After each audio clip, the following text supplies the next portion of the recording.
Hello everyone, welcome to lecture 2 of Calculus 1, and today we're going to talk about limits. Specifically, this is part 1. We'll see limit laws and how to calculate limits more accurately in the next lectures. I believe next lecture will be limit laws, and only in two lectures we'll talk more about how to calculate many types of limits actually. Today we'll do an introduction, and we will see some cases that we can already evaluate through an intuitive I will call it algorithm, but it's not really correct. It's probably more like a trick that you can use even to check some values in the future. So this is section 1.2 of limits, and why don't we start, and we'll just look at part 1, and we'll call part 1 actually an example, because this will be our example 1, and I believe it's better to just start from some visual, and then we will more define a little better through this lecture. So let's say we got this function. Let f of x be the function defined by x squared minus x minus 2 over x minus 2. So we know from pre-calculus actually that we can decompose this factor at the top, and we know the multiplication of the two terms should be minus 2. We know the addition should be minus 1, and this will end up being decomposed x minus 2, which multiplies x plus 1. We can do a little check, so we do x times x will be x squared, x times 1 will be x minus 2 times x will be minus 2x, and then minus 2 times plus 1 will be minus 2. Turns out we get the result we want, which is x squared minus x and minus 2. So this decomposition is correct. So we are going to put our denominator x minus 2, and what we can see right away is that these two terms, this and this, cancel out. So we're going to do that, and we'll be left with x plus 1. So our function is x plus 1.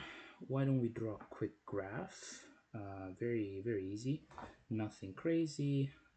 It's just a line with intersection of 1. We'll just put a little more line just because I need to show you something. This will be 2. Let's just make it a little longer. Oops. Let's just make it a little longer. Not really precise, but the visual is more important than the precision in this case. So we have a line that intersects our y-axis at x equals 1, and then it's simply just a straight line. This is the y-axis, the x-axis. Okay, so already we have a very important example, because this right here, this circle right here, I'm gonna try to draw it in red. The circle's right here. This is called jump discontinuity. We'll see the discontinuities in the not the next lectures, but the lecture after that. So in 2 lectures we'll see we'll talk more about discontinuities, but this is still already a pretty important thing. Just keep in mind, if we see a function that as a whole, sorry, this is not called oh god, jump discontinuity, sorry, this is called whole discontinuity. So this is all discontinuity or just a whole. Well, if you see if we see a function where some factors of the numerator and denominator get cancels out, and we're left with something like x plus 1 in this case, then we have something that's called the whole, and we'll see more about that in the next couple lectures. So the concept, the important okay, so first of all, what I want you to think about every time we have a function with denominator, um, numerator rather, and denominator. I want you to think about the domain. It's important because let's say if you hand me this function and we plug x equals 2 in there, um, like this function would not exist. It would blow up. Like we know we cannot divide by 0. So what I want you to think about is writing the domain, and in this case the domain for this function will be x is inside the reals, using the set builder notation. If you don't know what it is, well, we just open a bracket and we define where the numbers should be, so the real numbers in this case. And this line means such that, very simple, it's just a straight line, and x different than 2. Why is that? Because again, if we plug x equals 2 inside here, this function would not exist. And it's sneaky because if they hand us this, like we could say, okay, like if we don't draw the graph, we could use this and say, okay, what is the value of the function x plus 1 at x equals 2? We could say it's 3, but technically it's not really defined. Like this function, this line, you can see again as a whole right here. So this y value is not really defined. Okay, so the concept of limit is actually very interesting because it's something that will trip you up quite a bit. And what I want you to think about when you're writing limits, or just trying to find out what a limit is, I want you to think about it this way. Imagine you are trying to understand what the function will look like at a certain as it approaches a certain point. So in this case again, we have this line which is approaching. So approaching, we write it with this. So let's say our f of x, we write it with this little symbol, arrow, and you can see the line is approaching the number 2 as it goes towards infinity, right here. So it's as we are approaching the number 2, what is the value of the output of the function? In this case, the output is not defined, but the limit is defined. And we'll see that a limit can exist even though the value of the function at the point is not really defined. So in this case, we can say f as what is the value, what does the function look like, rather, when it's approaching 2, x equals 2. You can write it this way, you can say 2. It's not a notation we'll use like that, but it's just to make you understand the topic. So also, we could think about it this way. So what I'm going to introduce you now is the concept of double-sided limit. So right now for this function, it does not really matter so much because you can see whether you approach the number 2 from this side or you approach the number 2 from this side. Well, the value at the end is always 3. Like the function is always approaching the output of 3. But this is actually an important concept we should keep in mind for later examples.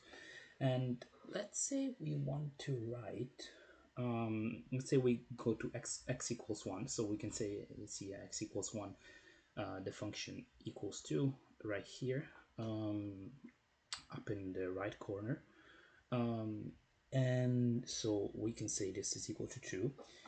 So again, the concept, as we go close to 2, what does the function look like? So in this case, 1.9, let's take a value of 1.9, very close to 2, and we can see that the function value is 2.9. So 1.9 might be right here. This, okay, the graph is not really precise, but it should be around 2.9. And if we take an even closer value, well, let's say 1.999, the value of the output will be 2.999. And we call this, since we're moving from the negative part of the graph, so let's come back to the picture once more. Since we're moving from the negative part towards our design value, we call this, in this case, we'll call this the limit as x approaches a certain value a, and the minus side. So minus side means the limit from the left. Limit from the left meaning we're approaching from the left side of the function towards our value. And this is just a notation. We'll just say of f of x. We're almost close to what the definition of limit intuitively is. So, but on the other side, we could say, but what if we approach from the right side? Well, that's actually a pretty interesting question, and let's take 3 this time. F of x would be 4. Just plotting 3 inside here, and then let's take x to be closer, but this time a bit bigger than, closer to 2, but this time a bit bigger than 2. And we can see that the value of the function will be 2.9. Sorry, oh, I made a big mistake actually. No, wait a second. Okay, yeah. 3.1, I meant 3.1. Okay, and then let's take an even closer value. Let's say this is 0.01, and then we'll get 3.001. So this, in this case, we would write the limit as x approaches a certain value a, which again it's a 2 in this case, but we'll keep it a little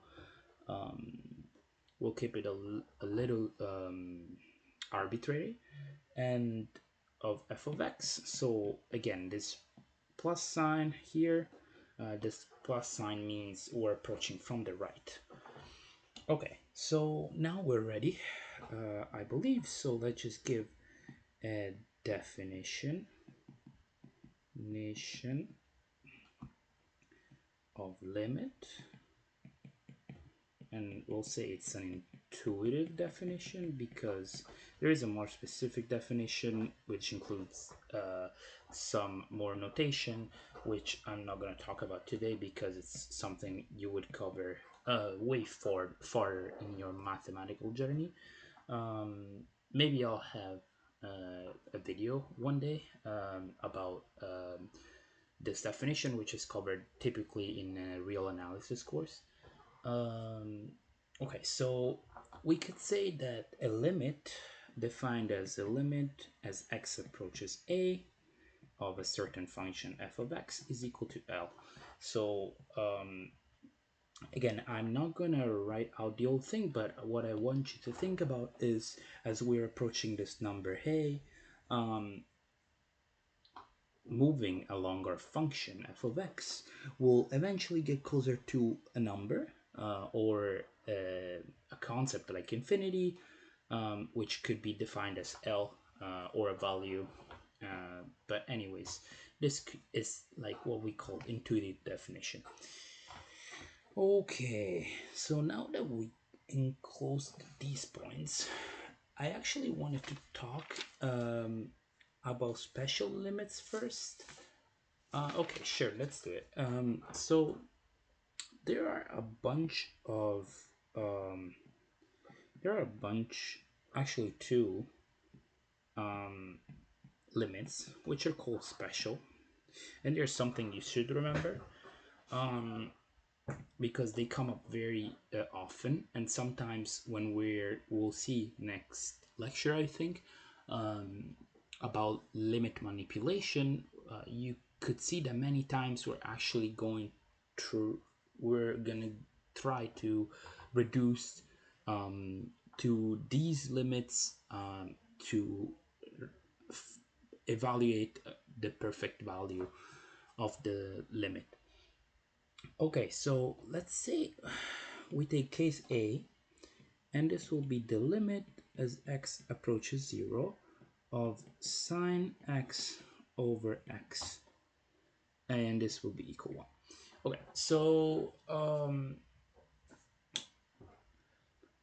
this is, again, like, this is pretty interesting, because if we try to plug in 0 in here, you can see the function wouldn't work.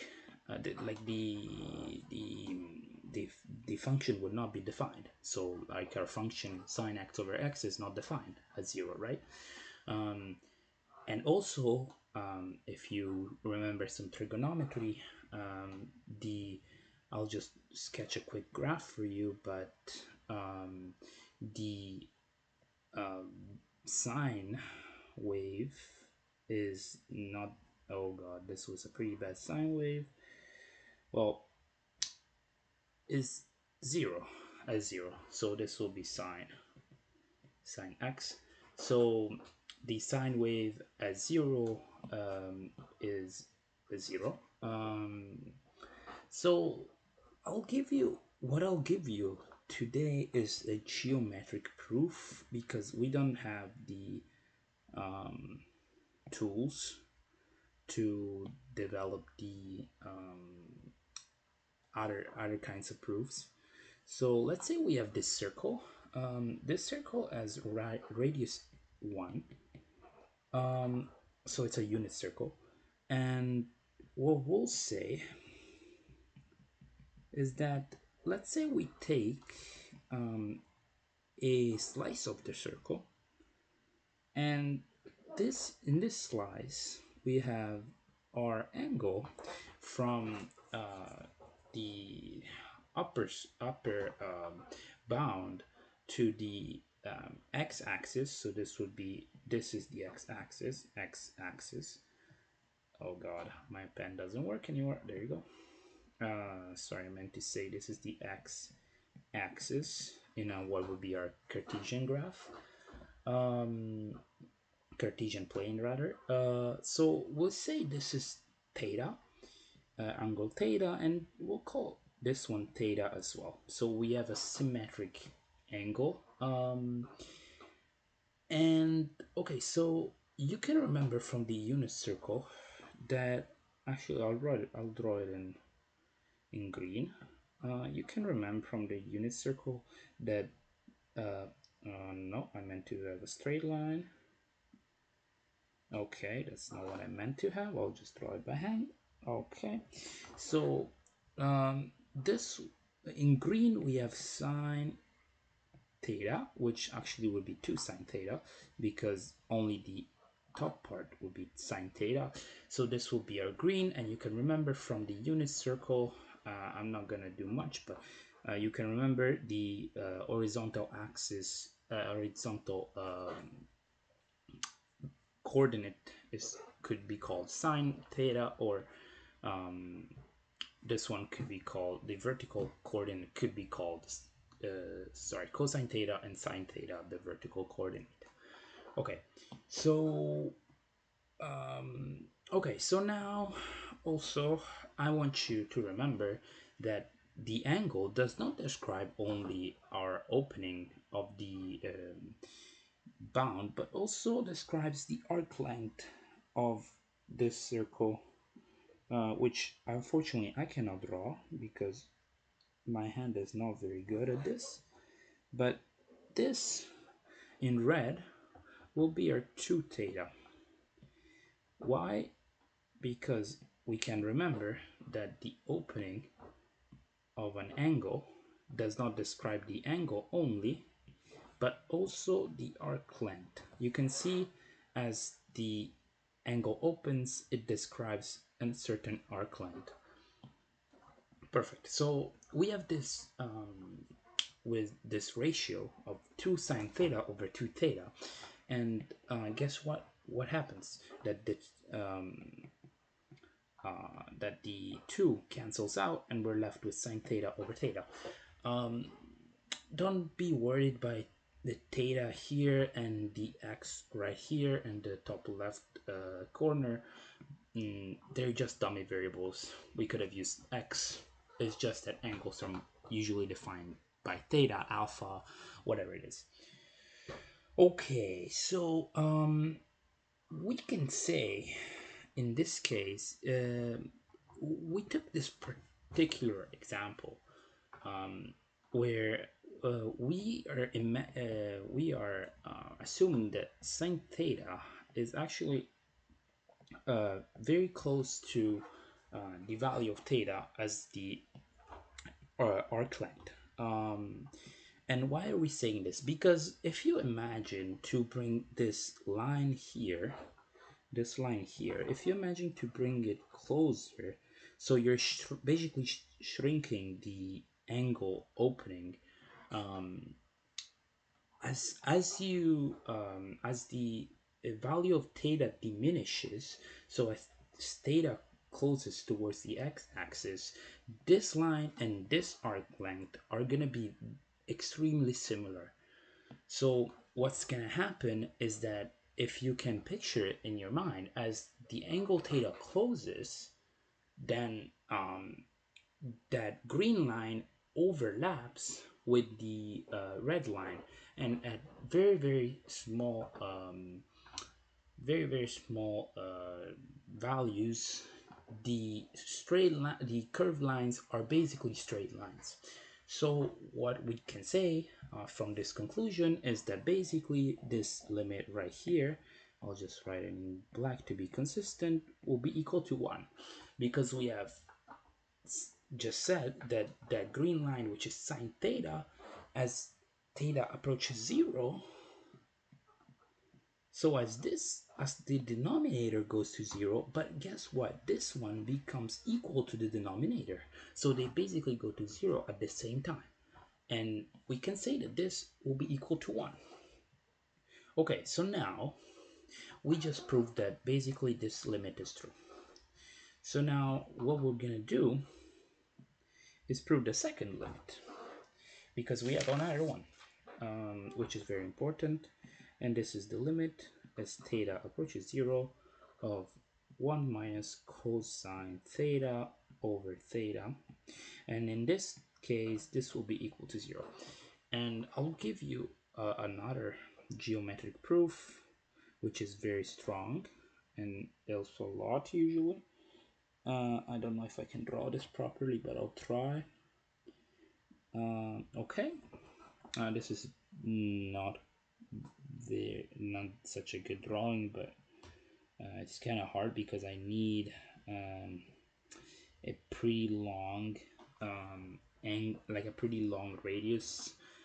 Imagine we're zooming in a lot. The radius still equals 1, by the way, so we're still on a unit circle. Okay, so again, we call these two theta and theta, just as before. We just call this right here will be sine theta, which we won't really need, but let's just remind ourselves. And we just said the arc length will be theta and theta, so 2 theta. So now what happens is that we have 2 theta. Let's just move this from here, or we might get a little confusing. So let's say this is our 2 theta, and up here, now what we're looking, instead of looking at the sign, we're looking actually at this part right here. So we just said, I just told you that the in the unit circle, the horizontal coordinate is the sine. We know that the radius is 1, so this part right here is actually 1 minus the cosine of theta. And actually I've made a mistake, because here we're looking only at the theta up here, so we're just looking at the top the top arc length. We're now looking at the bottom. So why don't we erase this? So now here we have 1 minus cosine theta. And again, as before, let's imagine what happens as this theta angle closes and approaches 0. And by consequence, also this arc length closes and approaches 0. You can see visually that it doesn't really, I mean, it does quite, you can see it, but if the bigger your picture is, the smaller your angle is, you can see pretty clearly that this H right here, this segment right here, will approach 0 because these very like much faster than the theta or our arc length, and because as you can see when the angle closes, these two lines again will meet. And well, I believe this one is pretty easy to understand that this segment right here is much bigger than this one here. So the arc length is much bigger than our segment, which we called 1 minus cosine theta. And so actually here's a mistake, and this will be 0. Why? Because our numerator will approach 0, 0 faster than our theta, and down here will approach 0. So this basically will say the limit is equal to 0. Okay, so I believe we are done with these. Just keep in mind again, sine x over x, the limit of as x approaches 0 of sine x over x will be equal to 1, and then the limit is in this yeah, we can put x, it doesn't really matter here if you really want to be consistent, but it does not matter. We can put x, this will be 0 and x. So the limit as x approaches 0 of 1 minus cosine x over x will be 0. And these are again are very important limits. You should know them. Put a sticker in front of you, in front of your desk. Do something, but you should know them very well. Now, part 4, particular cases. I'll move a little quicker right now because I believe we needed some time to figure out this part right here, but now it gets a little more straightforward. So why don't we examine the limit as x goes to infinity, let's say infinity 0. I am hallucinating here, so let's just write it better so we don't make any mistake. X goes to 0 of absolute value x over x. Now we know that absolute value x can be defined as x if x is greater or equal to 0, and negative x if x is more than 0. This equal sign, you could add a 0 right here. You could say that absolute value x is equal 0 at 0. Let's just not bother with that. It's not really necessary. So the implication means that our value of absolute value x over x will be equal to x over x, which is equal 1 when x is greater or equal to 0, and let's just put greater just to not confuse you, greater than 0, or negative x over x, which is minus 1 if x is more than 0. Okay, so let's draw a graph of this. And actually, before we draw the graph, let's consider still this picture. So why don't we do another implication arrow, and we just analyze the two limits. So let's just look at the limit as x approaches 0 from the plus of x over x. Well, this is actually pretty simple to evaluate because you can clearly see that the x cancels out and you're just left with 1. You don't even have to plug in 0, you have to do nothing, you're just left with 1.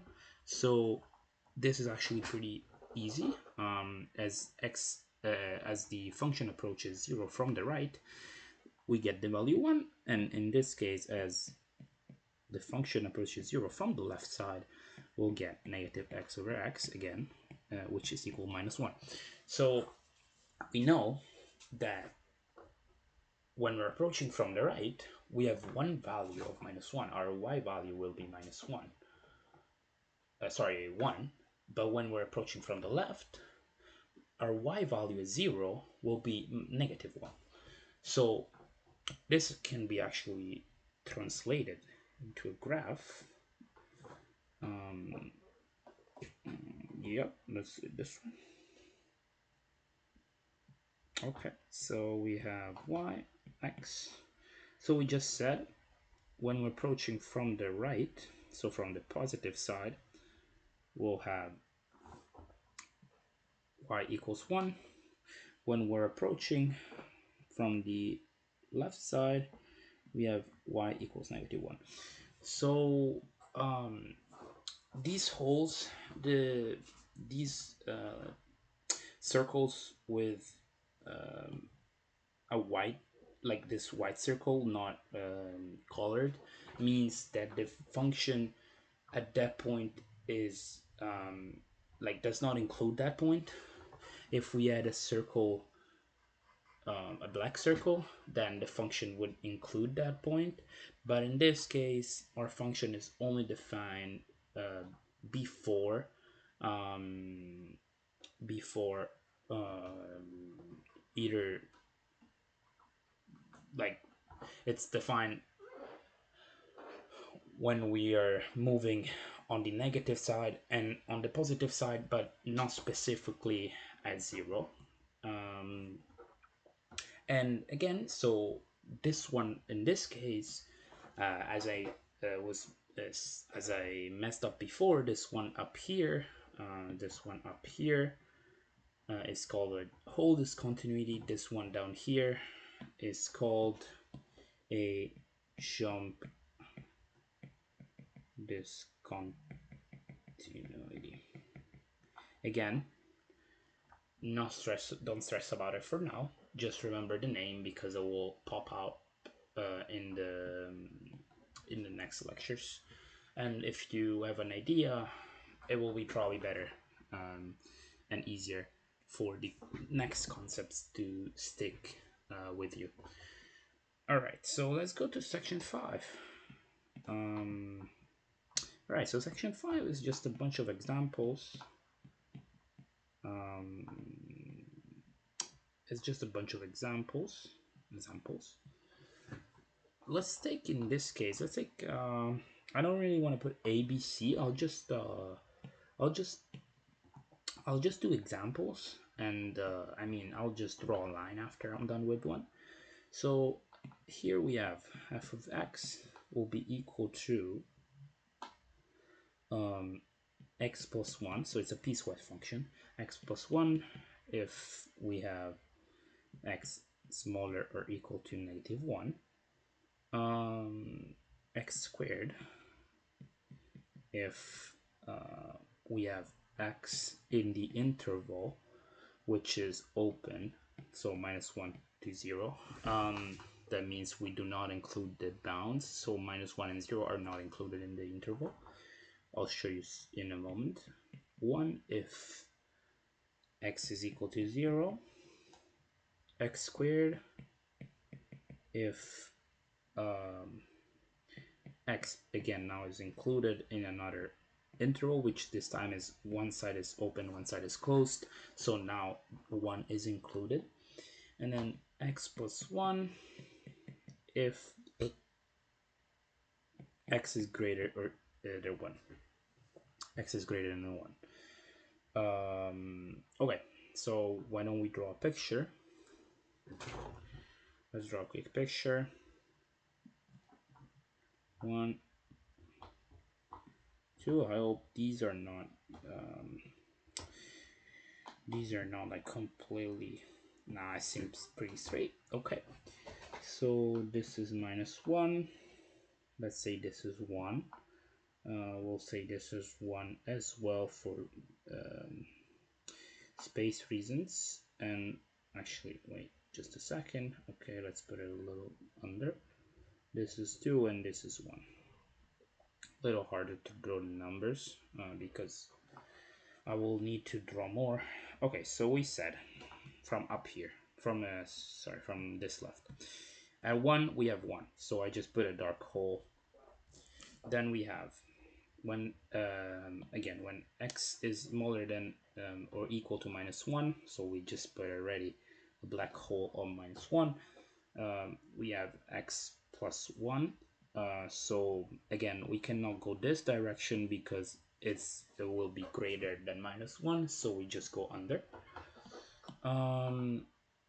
X squared from -1 to 0, so we'll just put we know that a -1 x squared is evaluated at well, technically it's 1. It's just down here. Let me just remove this a little further. Okay, so we'll be here. Oh, a little hard to see maybe. Like this. And here, since we have data 0, we have evaluated 1. So here we'll have a white hole tag like this. And then a 1 will be, again, you can see now 1 this time is included. So this is a black circle. And again, it's x squared, so a 1, the y value is 1. And now to close it up, we have from x greater than 1, we have x plus 1. So again, like we did on the left side of the graph, we just draw the line. Again, we cannot go this way. Why? Because we have the condition y x greater than 1, and here x is this way, x becomes smaller than 1.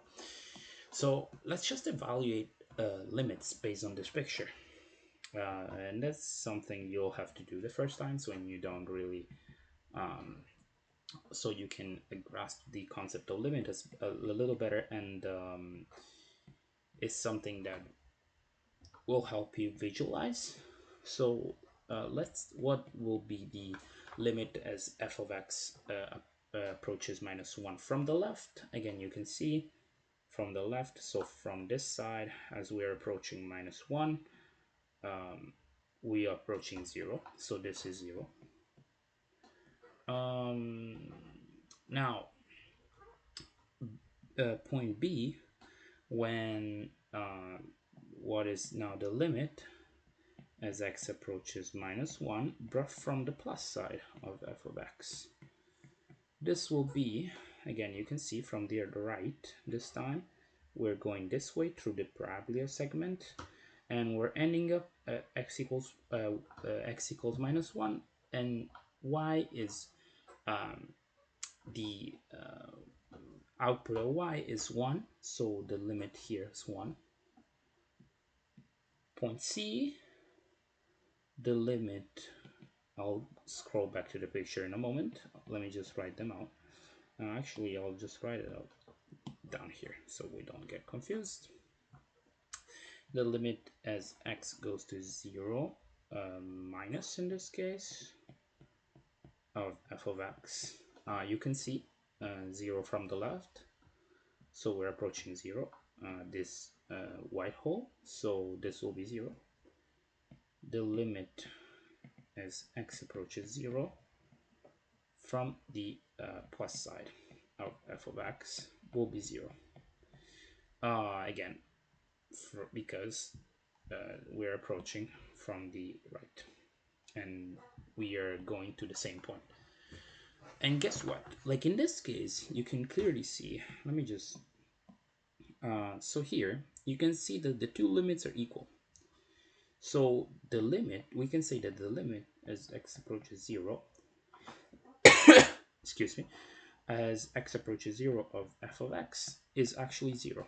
Why? Because the two-sided limits are equal. When the two-sided limits are equal, we can say that the limit is equal to those two.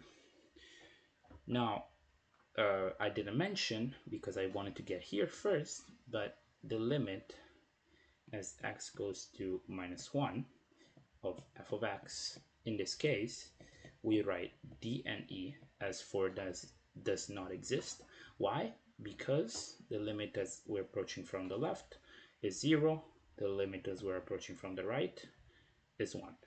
So we don't have a clear value, and you can see from the graph as well, we're approaching from the left to -1 here, and we get to 0. We're approaching from the right to -1, and we get to 1. So we don't have a clear value that we can connect to this limit of -1, because again, it could be these two values, a and b. It could be 0, it could be 1. So it doesn't have a specific value. We just say the limit does not exist, which in this case is different. You might see does not exist sometimes with infinities. In this case, is not infinity, not negative infinity. It just means that it does not exist. And you'll see this thing in a moment, actually. Okay, so let's do with the last two, actually the last one. So E, sorry, let's write it in black again. This would be f at 0. So what is the value of the function at 0 in this case? Well, in this case it's 1, because right here it's not 0, because that's a limit. We see a white hole, not the function does not take that value with a white hole.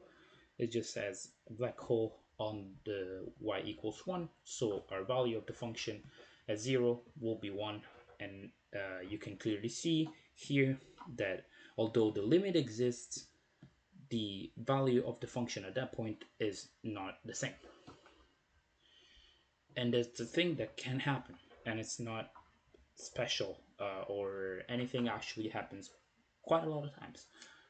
All right, so I actually have two more examples for you. Three. Let's do three. I'll move a little quicker just to not keep you here so long. So maybe we call this 5.1. Let's do example 5.2. And now we're just gonna talk about limits approaching infinity. So we not limits at infinity, but limits which the value which value approaches infinity or is infinity. Okay, so we have this function f of x equals 1 over x plus 1 squared. We know from pre-calculus that our horizontal asymptote will be 1 a equals 0. Again, as I told you before, when we have a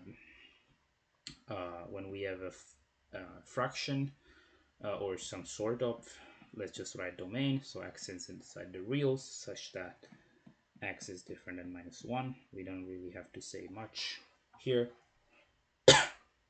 Okay, so let's evaluate the limits before we sketch any graph. So let's see. In this case, the limit as x approaches -1. So we know we don't have a defined value of -1. So what do? We investigate the limits, the sided limits. They're called one-sided limits because you're coming from either the left or the right, so one of the sides. And we investigate those too. So in this case, we investigate first. Let's investigate the limit as x approaches -1 from the left side. And what I want you to think about, imagine we're coming from the left side. What this means is the value of that we are plugging into the function and think about plugging for now. We'll get rid of we'll define better that idea soon. But think about plugging a value for x, uh, which is a little smaller than x, a little smaller than -1 in this case. So we're coming from the left, so that means we're coming from the negative side, or anyways from our left hand. Imagine you're taking your left hand and you're moving along the curve until you hit -1. And if we plug something which is a little smaller, not quite -1, but a little smaller than -1, we could plug inside here, I don't know, minus 1.1 inside here. And we mentally investigate what happens to the denominator. What happens if we plug minus 1.1? Well, what happens is we're left with 1 over negative 1.1 plus 1 squared. And this will be 1 over 0.1 squared, which would be 1 over, if I am not wrong, this should be, well, this would be 1 over 10. So we square this, and this would be 1 over 100. So this would be 1 over 0.01. And imagine you keep doing this again, going back to this example. This is why I showed you these two tables up here. This is why I showed them to you, because now we're kind of doing the same thing, but mentally. So imagine now okay, let's scratch this. We had 1 over 0.01. So now imagine we're plugging in there, I don't know, negative 1.0001. So we have 1 over negative 1.001 plus 1 squared. This would be 1 over negative 0.001 squared, which again, this would be 1 over 1000 squared. I'm not even sure what this is. It should be 6 zeros, so 1,000,000. So that's a million. So 1 over a million. So you can quite see how this number is getting extremely small. This top number. So this again, this is equal. This is equal to 0. Well, we moved the 0.0000. I don't even know if I wrote that correctly. 1, 2, 3, 4, 5, 6. I think that's a little too much. It should be like this. So basically this will be equal to, let's scratch this in 1 second, 1 over 0.000001. 5 zeros, yes.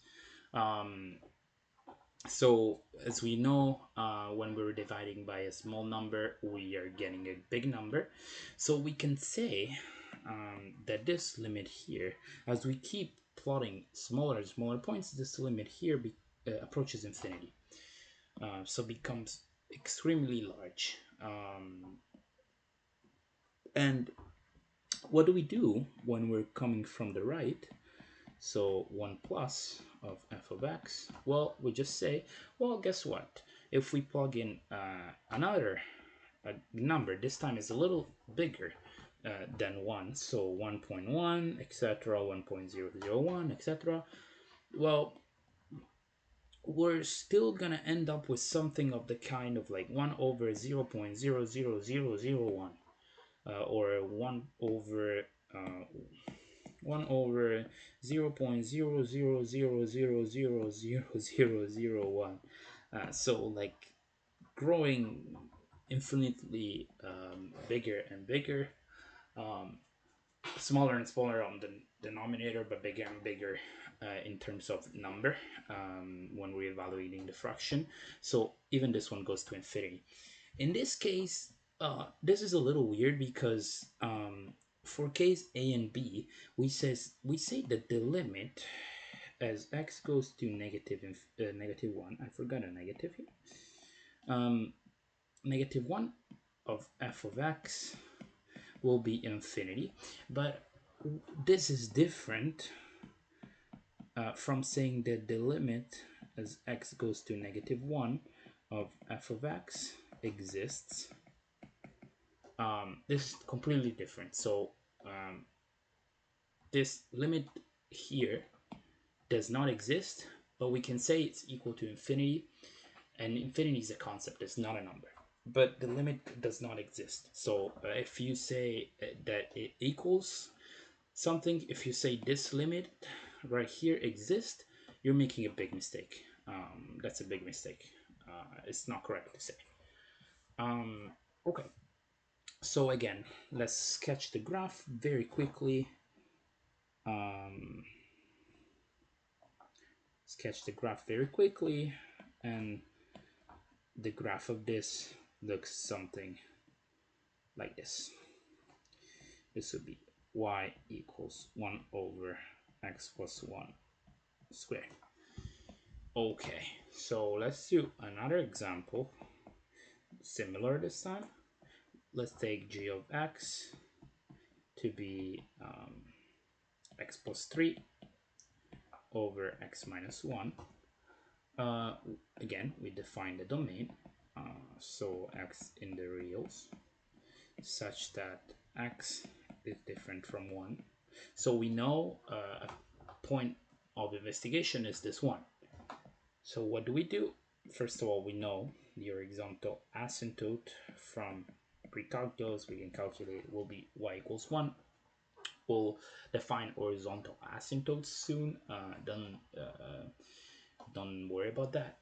For now, we just state that is equal to 1, and then so let's investigate the limit as x approaches 1. We'll go from the left first, and turns out from the left we're equal to minus infinity. Why? We're plugging a number that is a little smaller than 1, so this could be 0.9 or 0.0009.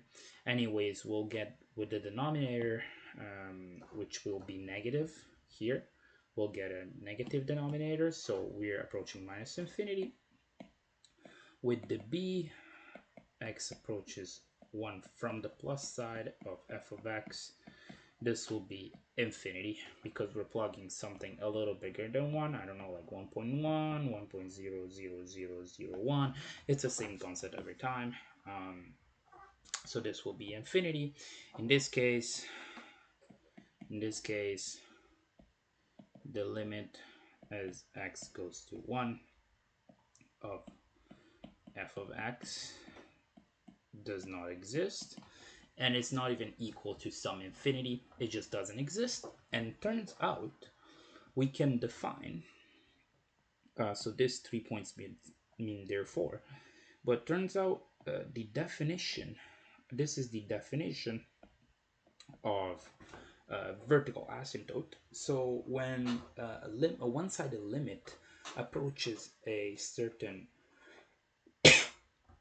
value of infinity, negative infinity, or I mean those two really, we can say we have a vertical asymptote. I'll just draw the picture for you of this function very quickly. So let's say this is our asymptote. I'll just draw it this way. This is our horizontal asymptote, which again we'll define soon. Don't worry about it. This is our vertical asymptote at 1, which is the point we investigated. Our function looks something, oh god, like this. Okay, so how do we know it didn't look something, let's say, like this or like this? Because again, here we know as we're approaching 1 from the left, we are going towards negative infinity, and towards the right we're going towards infinity, but here towards the right, from the right, we're going towards negative infinity, and from the left we're going towards infinity. And for the horizontal directions, again, we'll define that soon, as soon as we talk about limits as infinity, at infinity. Okay, so one final example for you. We'll call 5.4. Let's take we have this graph.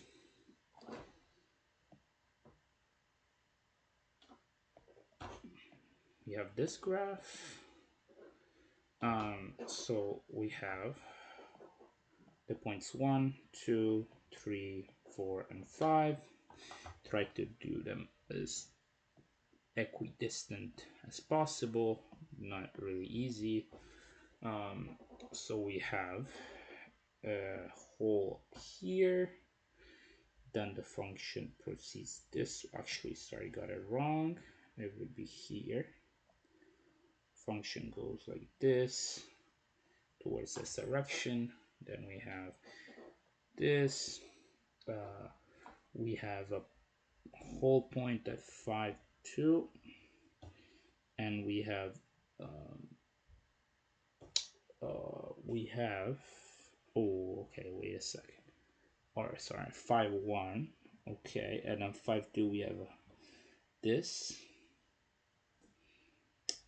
So this would be our function. Okay, so in this case, what can we say? Let's look at a couple of limits. So this is something that that the question could ask you to do. Look at the limit as x approaches 2 from the left of g of x. So g of x, y equals g of x, or let's just do g of x. Okay, so the limit as x approaches 2 from the left of g of x to, let's just number these real quick, 1, 2, 3, 4, 5, 1, 2, 3, 3, and 4. So we're approaching from the left. So here you can see we're approaching from this side. We're approaching the value of 3. I just wrote it down. Then the limit as x approaches 2 from the plus side of g of x, this will be, you can see we're taking this branch of the function and we're approaching actually 1. So this means, again, the limit as x approaches 2 of g of x does not exist. Now, the limit as x approaches 5 from the right of g of x, this will be 2 from the right. So right here, boom, 2. The limit as x approaches 5 from the left of g of x, this will be 2 again from the left, this side.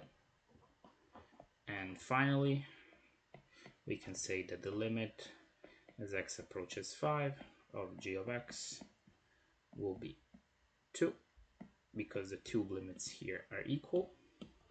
And to close this off,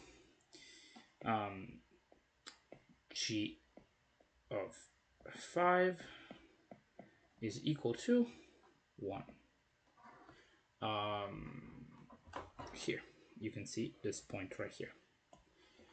Okay, so I'll just scroll to you. I'll just do a real recap. So we talked about concept of whole discontinuity, a little introduction to the limits in part 1.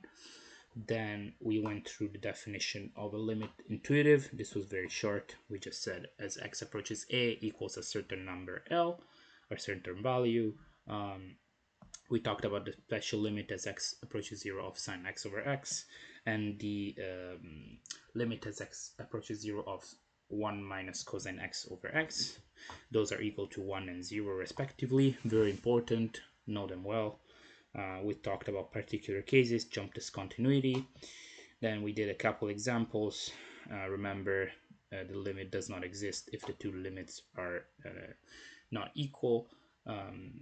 It exists if the two limits are equal, but if the two limits are equal at infinity, the limit exists as infinity, but it does not exist in terms of a certain value.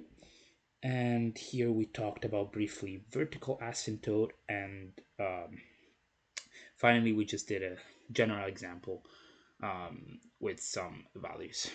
All right, so I hope this was clear, this helped you. If there's anything you need to point out, any questions, please feel free to comment, and I'll try to answer you.